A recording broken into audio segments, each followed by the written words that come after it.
যুব সমাজের পক্ষ থেকে যুব সমাজের পক্ষ থেকে মুরব্বীদের পক্ষ থেকে মা বোনদের পক্ষ থেকে আলমদের পক্ষ থেকে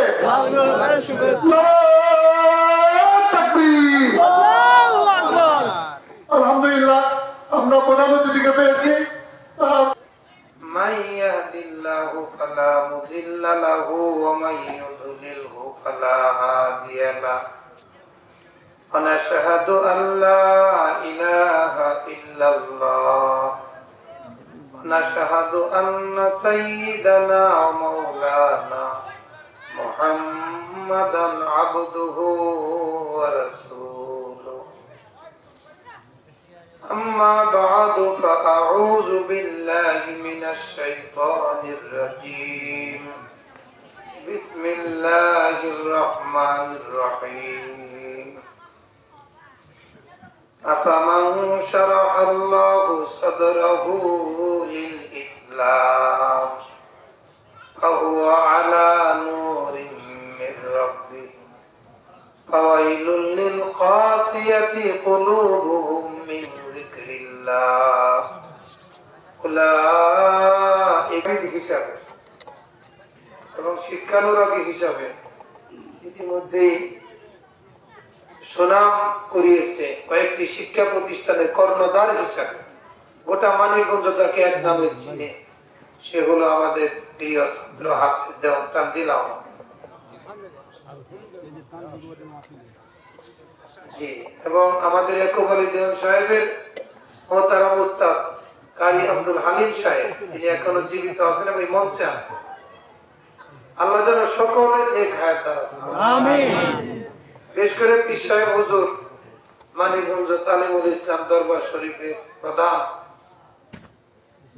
এই হযরতের প্রতি কৃতজ্ঞ, কারণ তিনি যে মাপের লোক, আমাদের মতো লোককে গুরুত্ব না দিলেও তার চলে।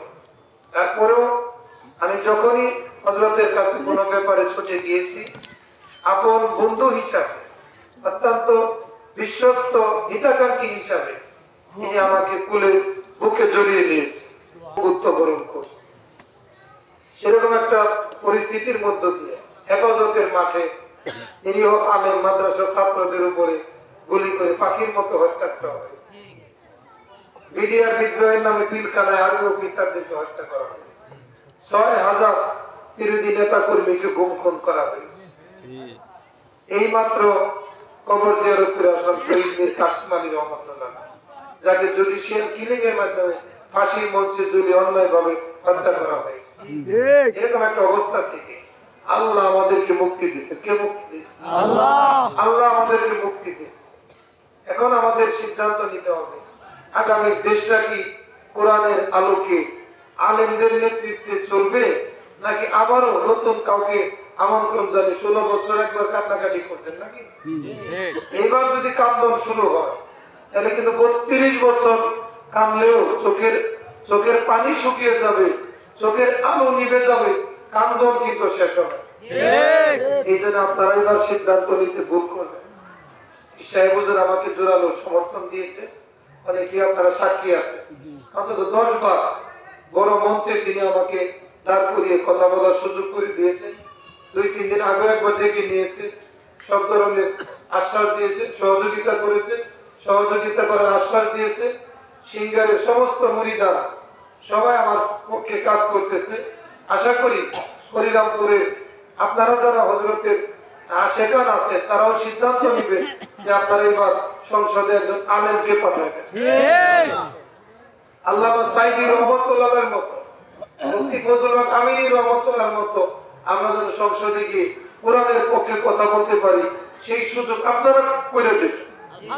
আমরা গেলে কমপক্ষে মানুষের নিরাপত্তা, জানমাল ইজ্জতের নিরাপত্তা নিশ্চিত করবো ইনশাআল্লাহ। এই মানিকগঞ্জ 2 আসনটা কিন্তু অনেক বড়, হেমায়তপুর থেকে ফরিদপুর পর্যন্ত, হ্যাঁ, দল্লা থেকে বাল্লা, দল্লা থেকে বাল্লা, জিতপুর চাইলে আল্লাহ, দল্লা থেকে বাল্লা, জিতপুর চাইলে আল্লাহ। বিস্তীর্ণ এলাকা, 4,72,000 ভোটার। সাহেবকে একটু জিজ্ঞাসা করবে যে মুহাদ্দিস সালাউদ্দিনকে আপনি সমর্থন দিচ্ছেন কিনা, দোয়া করছেন কিনা আপনি ভালো করে বলেন, তাইলে আমরাও তার পাশে দাঁড়ান। আপনারা জিজ্ঞেস করে দেখবেন যে হুজুর কিভাবে আমাকে জোরালো সমর্থন দিয়েছে। আমি আশা করি এই হুজুরের সমর্থন তো আছেই, এরপরেও তো আমি কোরআনের পক্ষের লোক, আমি ইসলামের পক্ষের লোক, আমি একজন আলেম, সেই হিসাবে আপনাদের সমর্থন পাওয়ার আমি দাবি রাখতে পারি কিনা। আমি নির্বাচিত হইলে মানিকগঞ্জ 2 আসনের এই ভূখণ্ডে 1 ফোঁটা মাদক আমি ঢুকতে দেব না। এই সমাজ হবে মাদক মুক্ত, ব্যবসা প্রতিষ্ঠান হবে চাঁদাবাজ মুক্ত, প্রশাসন হবে দুর্নীতি মুক্ত, কৃষক বান্ধব একটা পরিবেশ ইনশাআল্লাহ আমি সৃষ্টি করব। হরিরামপুরের মানুষকে পদ্মার ভাঙ্গন রোধে এখানে নদী শাসনের মাধ্যমে এবং স্থায়ী টিকসই বেড়িবাঁধ নির্মাণের মাধ্যমে এই অঞ্চলের মানুষের যাতে চরাঞ্চলের মানুষের নিরাপত্তা আসে, চরাঞ্চলের গ্রামীণ প্রান্তিক জনগোষ্ঠীর আমরা যেন সুন্দর কিছু করতে পারি, তাদের জন্য একটা টিকসই উন্নয়ন করতে পারি। জিটকা বাজার এটা একটা হাজারিগড়ের জন্য সারা দুনিয়া ছিল নাকি, কিন্তু জিটকা বাজারে কি মিনিমাম কোনো ব্যবসা বান্ধব পরিস্থিতি আছে? আমি নির্বাচিত হলে জিটকা হবে পৌরসভা, জিটকা হবে পৌরসভা ইনশাআল্লাহ। আপনারা আমার জন্য দোয়া করবেন। আর আজকে আমি এখানে এসেছি আমন্ত্রিত হয়ে, অত্যন্ত খুশি তারা যেভাবে আমাকে এখানে ইস্তেকবাল করেছে, অভ্যর্থনা জানিয়েছে। আমি অত্যন্ত তাদের উপর আমি কৃতজ্ঞ। বিশেষ করে এই এখানকার যিনি প্রধান হযরত মাওলানা ইয়াকুব আলী জানি, আমারও মুরব্বী, আমি তার যে খ্যাত মানুষ পায় না, সিগারেট সাবানের ফাঁকি দেয় অনেক প্রার্থীরা, নানান কিছু দেয়, সব কিছু মিলে যদি হিসাব করি আমি দেখছি নির্বাচনে 15 দিন যদি কামাই করবারও চান মাত্র 1500 টাকা কামাই করতে পারবো। আর একটা হেলোমেট যে চালা 15 দিনে 1500 টাকা ইনকাম আছে। তাহলে আপনারা এই হারাম 5 বছর হালালের উপরে চলে এই 15 দিনের হারামটা পেটে না ঢুকে কিন্তু আমরা চলতে পারবো। আশা করবো আর আপনারা তো প্রস্তুতি আসেন, হুজুরের যারা মুরিদা আপনি তো প্রস্তুতি আসেন, কেউ জোর করেও মনে করি না যে এদেরকে অন্যায় ভাবে অবৈধভাবে 100 টাকা কেউ দিতে পারে, প্রস্তুতি আসেন। আপনারা আশা করি আপনারা ইসলামের পক্ষে অবস্থান নেবেন। মা বোনেরা আমার জন্য দোয়া করবেন। আপনাদের এই ভালোবাসা এবং মহব্বত আশা করি এবার ইসলামের পক্ষে থাকবে। আর আমি যদি নির্বাচিত হতে পারি, যারা সংখ্যালঘু সকলের জন্মাল ইজ্জতে নিরাপত্তা ইনশাআল্লাহ থাকবেই। সংখ্যালঘু যারা, একজন হিন্দু এই দেশের সম্মানিত নাগরিক নেবেন, তার জানমাল ইজ্জত এবং উপাসনালয়ের নিরাপত্তা দায়িত্ব তো আমার। আমি যদি আসতে পারি, আমি হযরত উমরের মতো শাসক হইতেছি। আর উমর বলছেন না যে আমি উমর, আমি উমরের শাসনামলে ফুরাত নদীর তীরে একটা কুকুরও যদি না খেয়ে মারা যায়, তাহলে আমি উমরকে আল্লাহর আদালতে জবাবদিহি করতে হবে। সেরকম শাসক আপনারা চান না? চান কি? এরকম একজন আলেম যদি নির্বাচিত হয়ে যাচ্ছে ওয়াজ করতে, আমি যদি ইচ্ছা করতাম ওয়াজ বক্তা আছে দেখে আমি ওয়াজে যাই না, হ্যাঁ ওয়াজ শুরু করলেও আপনারা চিন্তা করবেন এই বক্তারে 10,000 টাকা দিল লস হইব। তাহলে আমি তো এত দুর্বল মানুষ না। আমি কি খালি হুজুর? খালি হুজুর না কেন? এরা জানে আমি কি হুজুর। আমি এই জেলখানার থেকে এমএ পরীক্ষা দিয়ে ঢাকা কলেজে আমি 300 ছাত্রের মধ্যে ডিপার্টমেন্টে পাস হয়েছি। বন্দি অবস্থায় পরীক্ষা দিয়ে, কামিল পরীক্ষা, বিষয় হুজুর যে মাদ্রাসায় লেখাপড়া করছে সেই মাদ্রাসা থেকে কামিল পরীক্ষা দিয়ে মানিকগঞ্জ ইসলামিয়া কামিল মাদ্রাসা থেকে সারা জেলার ভিতরে আমি 1 নম্বর হয়েছি। সেই মাদ্রাসার এখন হাদিস ডিপার্টমেন্টের চেয়ারম্যান হিসেবে 21 বছর যাবত আছে। জাওয়াই হাদিস পরীক্ষায় আমি জামিয়া রহমানিয়ার থেকে আমি প্রতিষ্ঠান করছি। তাহলে জেলখানা একটা হুজুর 3 লাইনে যে ফার্স্ট ক্লাস পাস হয়ে এমএ পাস করছে, 5 বার আল্লাহর ঘরে গেছি আমি। কয়বার? 5 বার। এই লোকটারে কি আপনাদের খুব দুর্বল মনে হয়? হ্যাঁ, আর আগের জন গান গাইতে পারতো দেখে আমি যে কিছুই পারবো এরকম মনে হয়? আমার আপনারা সংসদে পাঠাইলে পরীক্ষায় যেভাবে পাস হয়েছি, সংসদে 300 এমপির মধ্যে এই অঞ্চলের মানুষের অধিকার আদায়ের প্রশ্নে ওখানেও ইনশাআল্লাহ পাস হওয়ার মতো যোগ্যতা রাখে। কাজে আপনারা আমাকে দুর্বল মনে করেন যে হুজুর আমার মাথায় যে ঘুরতেছে, ডাইনবাম ঠিক পায় না, এরকম একজন কিছু মনে করেন। আমি অত্যন্ত সচেতন সাহসী একজন মানুষ। আমি 3 লাইনে পড়াশোনা করে একজন মানুষ, জেল খাটা একজন মানুষ, এবং সর্বোপরি আমার পরিচয় হলো আমি কৃষকের সন্তান। আমি কার সন্তান? কৃষকের সন্তান। আপনাদের সন্তান। আপনারা তো অনেকে কৃষক আছে, কাজে আমি কৃষকের গর্ব করি এই পরিচয় দিই। আপনারা কি কৃষকের সন্তানকে এইবার বেছে নিতে চান না? আপনারা তাকে শিল্পপতি এসি রুমে তাকে 5 বছর করে ভোট নিতে আসছে, আবার ভোট নিয়ে জীবনকার মতো তবা করে চলে যাবে যে তোরা এই 15 দিন যে কষ্ট দিচ্ছ আমারে, আগামী 5 বছর তবা করে গেলাম, তবর সাথে জানি আল্লাহ তবু চেহারা জানি আমাকে না দেয়। এই ধরনের মানুষ বাইসা নিবে না আপনাদের কৃষকের সন্তানকে বাইসা নিবে? কৃষকের সন্তান। আশা করি আপনারা আপনাদের সিদ্ধান্ত দিতে এবার ভুল করবেন। আমি যদি চাইতে পারি কৃষকের একজন হয়ে, এই জনতার একজন হয়ে আমি আগামী 5 বছর আপনাদের খেদমতে নিজেকে অক্ষ করে দিয়ে যাব। এই জনপতি থাক, মানুষ বলে যে আপনি এমপি হইলে সহজে আপনার কাছে আমরা চাইতে পারি। আমি বলছি যে এই কথার সাথে আমি একমত না। আমি এমপি হইলে আপনি কল দিলে আমি আপনার বাড়িতে চলে আসবো। হ্যাঁ, আপনারা আমাকে কোন ভিআইপি লোক মনে করবেন না। আমি সাধারণ একজন মানুষ, আমি আপনাদের মতো একজন মানুষ। পীর সাহেব হুজুর আমাকে দোয়া করে দিছে, আমাকে সমর্থন দিছে। আশা করি হযরতের একটু এখন সমর্থনের মর্যাদা আপনারা দিবে। আপনাদের লাইনে এই মা বোন সহ মহিলা যারা আছে, আমাদের মায়ের জাতিরা যারা আছে, আত্মীয় স্বজন যারা আছে, সবাইকে অনুরোধ করবে।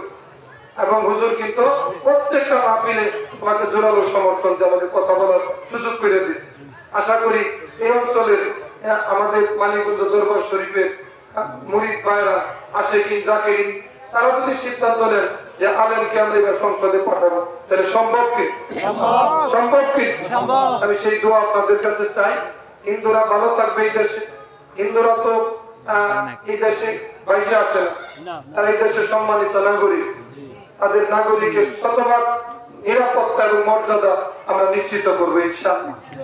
আমরা আসতে পারলে একজন নাগরিক কোন ভোগান্তির শিকার হবে, কাউকে দাঁড়ে দাঁড়ে বিচারের জন্য ঘুরতে হবে, অবৈধ বালু উত্তোলনের মাধ্যমে কারো বসত ভিটা ধ্বংস করার অধিকার কারো আছে?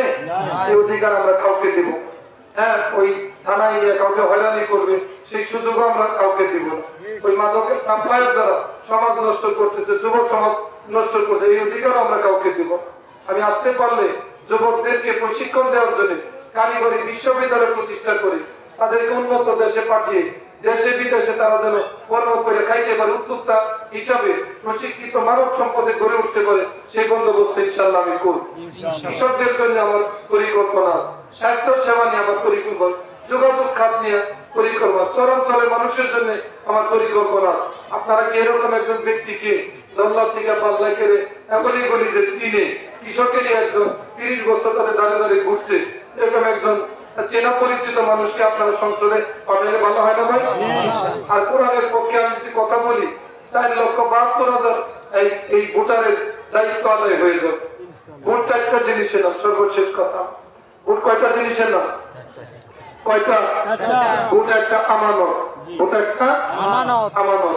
এই আমানতের খেয়ানত আমরা করবো। আলেম যদি প্রার্থী থাকে, গায়রে আলেমকে কেন আমরা ভোট দিতে যাই? নামাজি লোক প্রার্থী থাকলে বেনামাজিকে কেন ভোট দিতে চান? কি বলে? এখন জাকিরিন প্রার্থী থাকলে গায়রে জাকিরিনকে কেন ভোট দিতে চান? এই জন্য আপনারা এই সিদ্ধান্ত নেবেন, এই আমানতের সঠিক প্রয়োগ আপনারা করবেন। 2 নম্বর, ভোট একটা শাহাদাত, সাক্ষ্য দান। ভোট একটা কি ভাই? জানাজার মাঠে জিজ্ঞেস করে মাইয়াত কেমন ছিল, সবাই কি বলেন? ভালো ছিল। কোর্টে গিয়ে সাক্ষী দেয়, সাক্ষী দিতে আসছে, এই তুমি কোন মামলা সাক্ষী দিতে আসছো? ওই যে ব্রিটিশ আমল 1925 সালের একটা মামলা সাক্ষী দিবে। তো তোমার বয়স কত? 30 বছর। তাহলে তুমি 30 বছর তোমার বয়স, আর 100 বছর আগের মামলা সাক্ষী দাও। তোমার জন্মের 70 বছর আগে যে ঘটনা ঘটছে তুমি কি জানো? ওই কিনা তেমন কিছু জানি না, 500 টাকা দিছে আর 2টা সিঙ্গারা খাওয়াইছে। মিথ্যার সাক্ষাৎ হাদিস আসছে, ইসলামী গুসাবাল মুবেখা, 7টা মারাত্মক ধ্বংসাত্মক কবিরা গুনাহ থেকে তোমরা বাইচা থাকো। তার মধ্যে অন্যতম কবিরা গুনাহ হলো মিথ্যা সাক্ষী দেওয়া, শাহাদাতুজ জুর। আমরা মিথ্যা সাক্ষী কারো পক্ষে ভাই দিব না। 3 নম্বর, ভোট একটা সাফা, সুপারিশ। ভোট একটা কি? সুপারিশ। সূরা নিসা 85 নম্বর আয়াতে আল্লাহ বলছে, কেউ যদি সত্য ন্যায়ের পক্ষে সুপারিশ করে, সুপারিশকৃত ব্যক্তি যত ভালো কাজ করবে সুপারিশকারী সমান সওয়াব।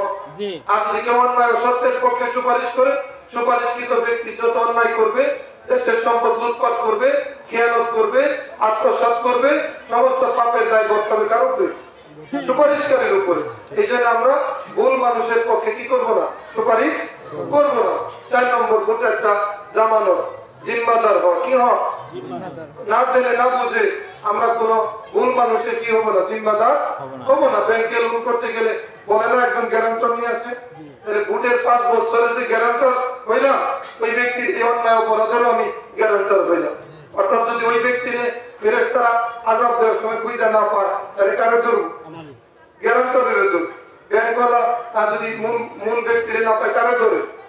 গ্যারান্টর। ওই জিম্মাদারকে ধরে। এই জন্য আমরা ভুল মানুষের কি হবো না ভাই? জিম্মাদার হবো না। তাহলে ভোট একটা কি বলেন? আমানত। ভোট একটা শাহাদাত, সাক্ষ্য দেওয়া। ভোট একটা শাফাত, সুপারিশ করা। ভোট একটা জামানত, জিম্মাদার হওয়া। আমরা কোনো ভুল মানুষের কি হবো না ভাই? জিম্মাদার হবো না। আল্লাহ যেন সেই দৃষ্টিভঙ্গি সামনে রেখে যে ভোট পাওয়ার যোগ্য, সেই বিচারে আমি যদি 4 জন প্রার্থী আছে তার মধ্যে যোগ্য হয়ে থাকি, হ্যাঁ 10 জন যেহেতু বুঝে শুনেই তো আমাকে সমর্থন, হ্যাঁ আমি তো একেবারে কোনো দুর্বল ব্যক্তি না। এই জন্য আশা করি আপনারা আমাকে এবার ভোট দিতে ভুল করবেন না। এই দেয়াল গরিব প্রতীক আমার 10 দলীয় জোটের প্রতীক।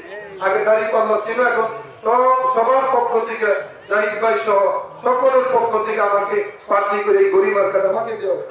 এই জন্য আশা করি আপনারা এই গরিব মার্কা জোটের প্রার্থীর পক্ষে ভোট দিবেন, সমর্থন দিবেন। আমরা যেন পার্লামেন্টে গিয়ে আল কোরআনের আইন বাস্তবায়নের পক্ষে আমরা কথা বলতে পারি। সেই কথা বলে আপনাদের কাছে দোয়া চেয়ে ঈশা হুজুরের নেখায়েত কামনা করে, সমস্ত আশিকিন জাকিরিন সকলের নেখায়েত কামনা করে, মা বোন যারা আসছেন আল্লাহ যেন আপনাদেরকে হেফাজত করে। মা বোনদের আমল তো বেশি নেই, কয়টা আমল? চারটে। আলমার আতু ইজা সাল্লাত খামসা, মহিলারা যদি 5 ওয়াক্ত নামাজ সঠিকভাবে পড়ে, হ্যাঁ, ওয়াসামাত শাহরাহা, রমজানের রোজা ঠিকমতো রাখে, তারপরে যদি সে তার লজ্জাস্থানের হেফাজত করে, আর কি করে বলেন? একটা হইলো 5 ওয়াক্ত নামাজ, রমজানের রোজা, আর স্বামীর আনুগত্য করে, আর কি করে? লজ্জাস্থানের হেফাজত করে, চরিত্রের হেফাজত করে। 4টা কাজ যদি মহিলারা রেগুলার করে, তাহলে জান্নাতের যে দরজা দিচ্ছে সেই দরজা দিয়ে মহিলারা বেঁচে যেতে পারে। আল্লাহ যেন আমাদের মায়ের জাতিদেরকে কবুল করে, মাহফিলকে যেন কবুল করে, হযরত মাওলানা কুমারী জাম সাহেবকে যেন কবুল করে, তার পরিবারকে যেন আল্লাহ তাআলা কবুল করে। যেমন কাজী আহমদকে যেন আল্লাহ তাআলা যে খেদমত, শিক্ষা বিস্তারে যে খেদমত সে করতেছে, আল্লাহ তাআলা তার খেদমতকে আরো বৃহত্তর পরিচয়ে সারা দুনিয়াব্যাপী, সারা দেশব্যাপী আল্লাহ যেন তার খ্যাতি ছড়ায় দেয়। এই মহসিনুল ইসলাম যিনি ওয়াজ করতেছেন দরবারের একজন বিশিষ্ট খাদেম, আমার প্রিয় ছাত্র, আল্লাহ যেন তার নেক হায়াত দারাজ করেন। আমাদের একেবারে দেওয়ান সাহেবের উস্তাদ কারি আব্দুল হালিম সাহেব, আল্লাহ যেন তার নেক হায়াত দারাজ করেন, তার ছায়াকে আরো সুদীর্ঘ করে। আপনাদের সকলের নেক হায়াত কামনা করে, সকলের কাছে দোয়া চেয়ে আজকের এই মাহফিলের সাফল্য কামনা করে আমি আজকের মতো বিদায় নিচ্ছি। 12 তারিখের পরে দেখা হবে এমপি হিসাবে ইনশাআল্লাহ। আজকে তো পাবলিক হিসাবে আসছি। 12 তারিখের পরে আপনাদের মাঝে ইনশাআল্লাহ যেভাবে দেয়াল গরিব পক্ষে গণজোয়ার সৃষ্টি হয়েছে, মানুষ যেভাবে আমার পক্ষে খায় না খায় মাঠে নেমে গেছে, আমি দৃঢ়ভাবে বিশ্বাস করি শতভাগ আশাবাদী এই নির্বাচনে জনতার রায়ে শেখ মোহাম্মদ সালাউদ্দিনের জোটের দলীয় জোটের প্রার্থী হিসাবে দেয়াল গরিব প্রতীকে বিজয় হবে। সেই বিজয় কামনা করে আপনাদের দোয়া চেয়ে শেষ করছি। আসসালামু আলাইকুম ওয়া রাহমাতুল্লাহি ওয়া বারাকাতুহু। দুর্নীতিমুক্ত সমাজ চাই, দেয়ালগুড়ি মার্কায় ভোট চাই, দুর্নীতিমুক্ত সমাজ চাই, চাঁদাবাজ মুক্ত সমাজ চাই। আমাকে ভালোবাসা দিতে এরকম স্লোগানের কোনো দরকার নাই। আল্লাহ যেন এই দরবার, এটাও কিন্তু একটা দরবার, হরিরামপুর কেন্দ্রিক এই দরবার, মানিকগঞ্জ তালিমে ইসলামের শাখায় এই দরবার কেউ যেন আল্লাহ তাআলা কবুল করেন।